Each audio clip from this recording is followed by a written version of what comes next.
একই ছাদের তলায় রয়েছে এত ধরনের মিষ্টি, জিলাপি, দই ও রসগোল্লা, তাও আবার এত বড়। তো বন্ধুরা, আজকে আমি আবার চলে গিয়েছিলাম লীলা সুইটসে এখানকার মিষ্টির টানে। এখানে কিন্তু তোমরা পেয়ে যাবে বিভিন্ন স্বাদ ও বিভিন্ন ধরনের মিষ্টি, সন্দেশ, লাড্ডু, আরো কত কি। চলো তাদের সাথে তোমাদের পরিচয় করিয়ে দিই। সবার প্রথমে রয়েছে বাঙালির প্রিয় মিষ্টি রসগোল্লা, তার পাশে রয়েছে কেশর রসগোল্লা ও গোলাপ জামুন।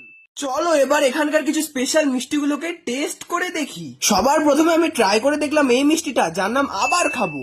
এই মিষ্টিটার নামের সাথে কিন্তু এই মিষ্টিটার স্বাদও ঠিক ইউনিক। বাইরে থেকে শুকনো মনে হলো, ভিতরে খুব সুন্দর রস রয়েছে।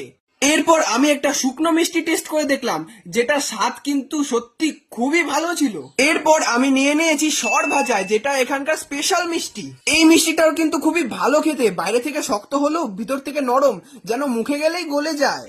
এবার আমি নিয়ে নিয়েছি সেই মিষ্টিটা যেটার জন্য এই দোকানটা খুবই ফেমাস, এত বড় রসগোল্লা। বন্ধুরা, মিষ্টিটা এতই বড় যে আমি প্রথমে বুঝে উঠতে পারিনি কি করে খাবো।